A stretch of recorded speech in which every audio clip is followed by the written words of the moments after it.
안녕하십니까, 최불암입니다. 5.16 군사정변으로 정권을 잡은 박정희 정부를 국제사회에서는 어떻게 보고 있었을까요?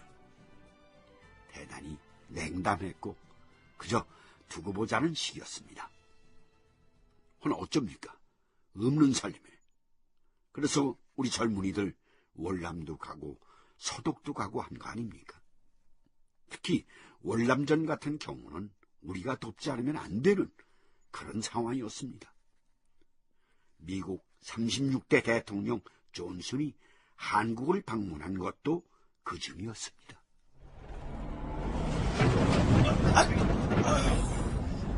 아이고, 길이 어째 이거.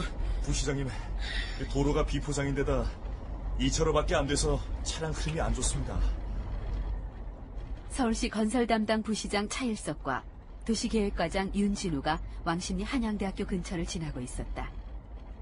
존슨 대통령의 방한을 앞두고 사전 답사차 워커힐로 가는 길이었다. 윤 과장, 시간이 얼마나 걸린 거지? 시청에서 40분 걸렸습니다. 이 워커힐까지는 더 가야 하잖아. 아차산만 지나면 되는데 이러다가는 한 30분 정도는 더 걸릴 것 같습니다. 이 도로가 문제구만.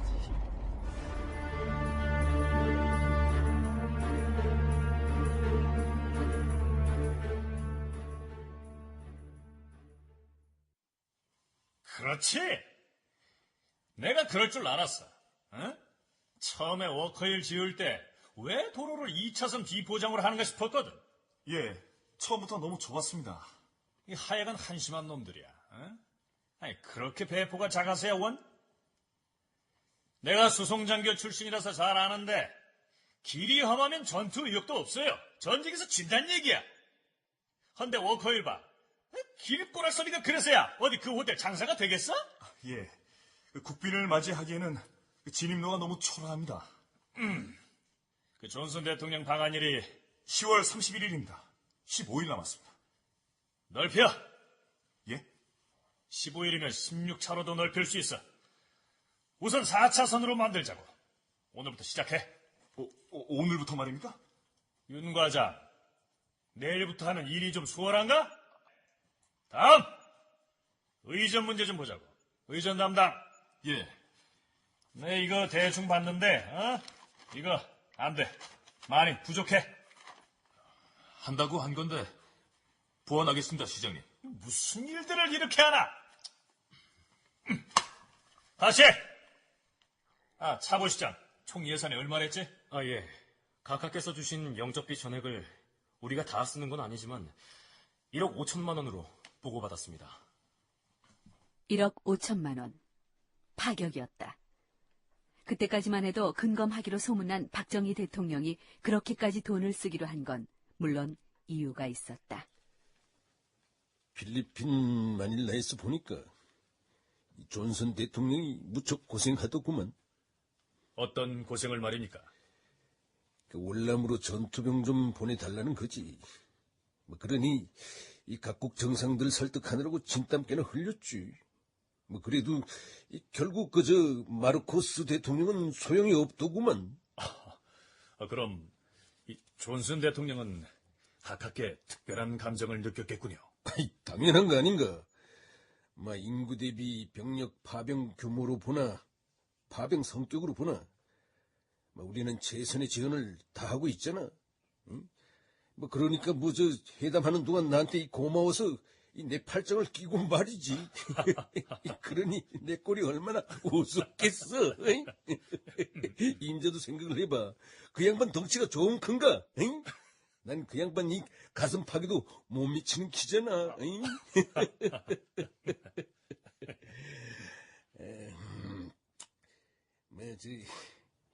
이번 기회에 존슨의 마음을 확실하게 붙잡아야겠어.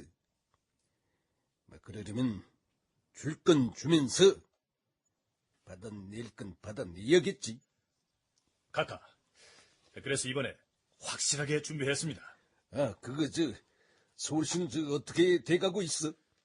문교부하고 협의해서 연도에 늘어서게 될 시민들과 학생들을 가능한 대로 최대한 동원합니다. 그리고 나눠줄 태극기와 성주기, 40만 장을 구입할 예정입니다. 그래. 그 정도는 돼야겠지. 그 존슨 부부가 머물 숙소가 저 오코일 호텔인가? 예, 카카. 그래서 한양대에서 워커힐까지 비포장 도로를 아스팔트로 포장하는데 내친 김에 2차선을 4차선으로 넓히고 있습니다. 어이, 열흘 정도 남았는데 그게 되겠어? 됩니다, 카카. 우리 차 부시장이 현대, 동아, 대림에 협조 요청을 해서 시작은 했는데 중장비가 모자란다고 해서 미 8군에서 지원을 해줬습니다. 존슨 대통령 방한일 안에는 충분히 가능합니다.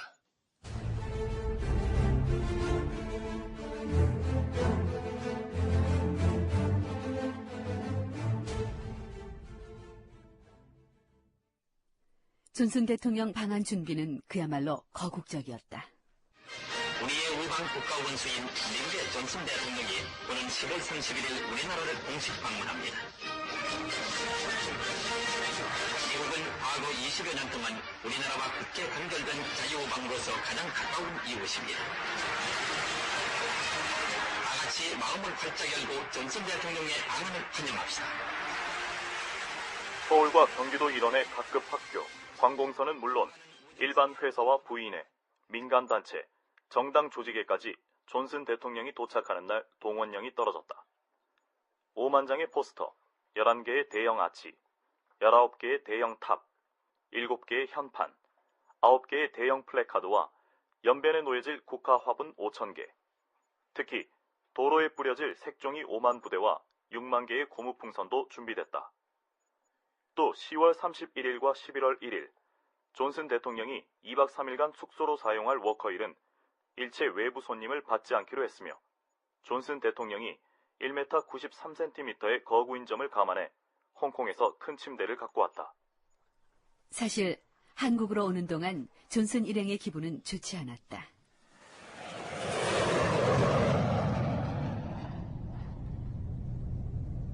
카카, 쿠알라룸푸르 공항은 잊으시죠? 러스크 국무장관, 난 아시아가 이렇게까지 우리를 반대하는 줄 몰랐어. 호주, 필리핀, 말레이시아가 모두가 존슨 고 홈을 외치는 걸 듣지 않았나. 특히 말레이시아 학생과 시민들이 공항에서 벌인 난동에 가까운 모습은 정말 치욕적이었습니다. 아마 오래오래 잊지 못할 거야. 서울에서는 또 어떨지. 한국 대학생들도 베트남 파병을 극렬하게 반대한다고 들었습니다. 아무래도 마음의 준비를 해야겠군. 그러나 존슨의 그런 우려는 기우였다. 10월 31일 오후 3시 정각, 말레이시아에서 전용기 편으로 김포공항에 도착한 존슨 대통령 부부 일행은 공항에서 박 대통령 내외의 영접을 받았다.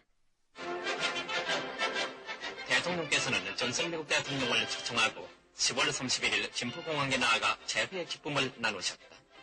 대통령께서는 미국에서 온 가장 귀한 손님과 어깨를 나란히 하고 46대의 사이드카가 호위하는 속에 환영인파로 울타리를 쌓은 연도를 따라 시청읍 광장으로 향하셨다. 공항을 출발하자마자 대대적인 환영 인파를 경험한 존슨 대통령은 9번이나 차에서 내려야 했다. 박 대통령과 나란히 링컨 컨티넨탈 승용차에 앉아오던 존슨 대통령은 연도의 환영 인파에 감격했다. 존슨은 강서구 발산동 삼거리를 조금 지나자 차를 세우게 하고 박 대통령을 이끌고 연도로 내려섰다. 존슨 대통령은 구두와 바지에 진흙이 묻었다. 경호원들이 에워싼 가운데서도 인파들이 몰려들었지만 존슨 대통령은 경호원들의 제지를 만류하면서 학생들과 악수를 나누곤 다시 차에 올랐다. 노량진 전차 정류장에서는 차에서 내린 존슨 대통령이 환영인파 속의 농악대들에게 둘러싸였다. 농악장단에 맞춰 박수까지 치는 존슨 대통령에게 천여 명의 군중이 몰려들자 경호원들이 당황했다.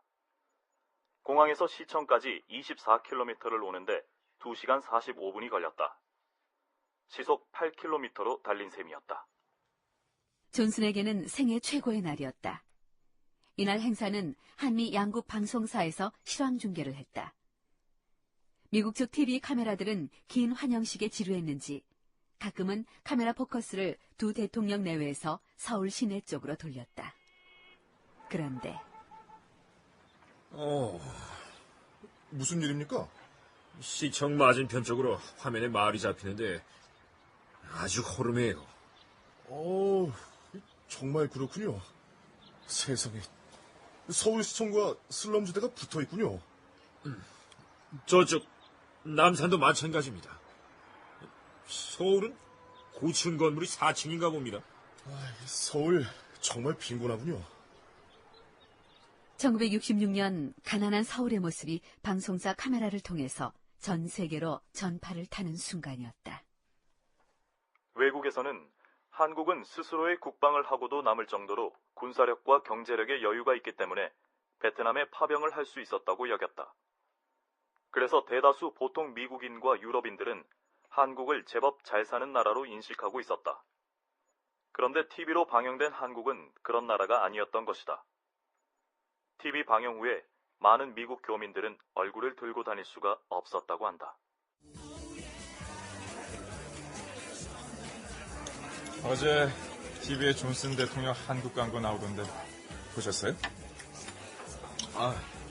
예. 온 가족이 다 봤습니다. 그런데 서울이 왜 아직 그 모양이에요? 그렇지 않아도 집사람이 그런 얘기를 합디가. 우리 집사람은 미국에서 태어나서 미국에서만 살아가지고 한국은 한 번도 못 가봤잖아요. 그런데 서울이 그 정도일 줄은 몰랐다는 거예요. 아직도 마을 전체가 일제시대 적산 가옥들로 뒤덮여 있는 걸 보고 아니 저게 일본인가 서울인가 싶더라고요. 적산 가옥이 있어서 일본이라면은 깨끗하기라도 하겠죠.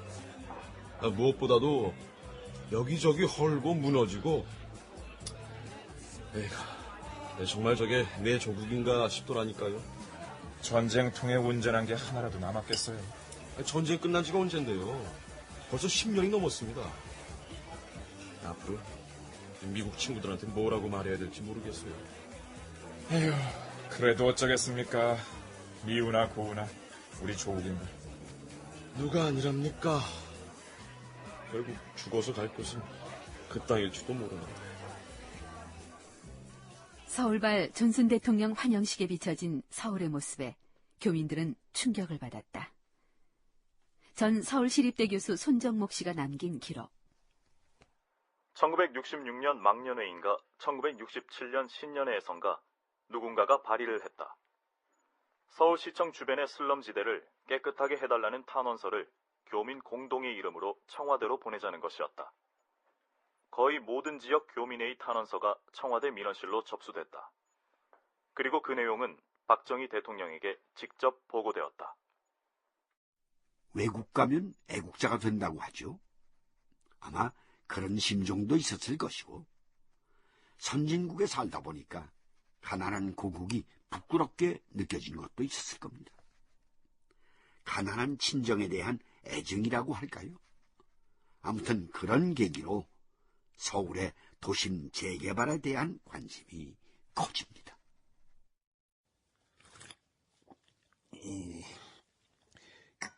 김현욱 시장 어떻게 생각해? 무거운 책임감을 느낍니다. 인자가 책임감을 느낄 필요는 없어.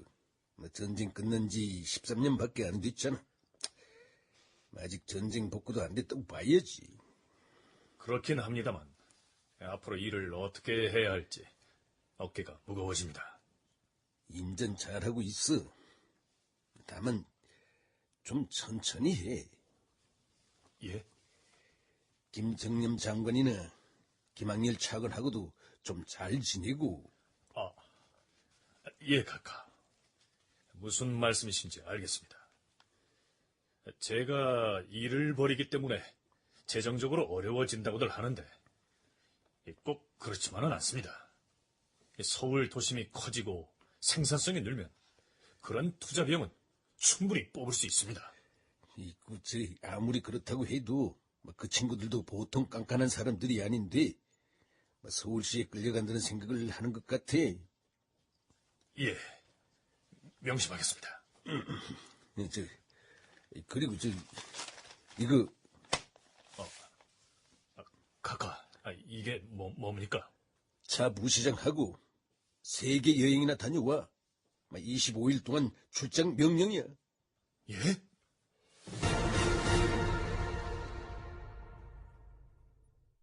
없는 살림에 그렇잖아도 하는 일도 많은 서울시장한테 한 달 가까이 세계 여행을 보냈던 대통령은 무슨 생각에서였을까요?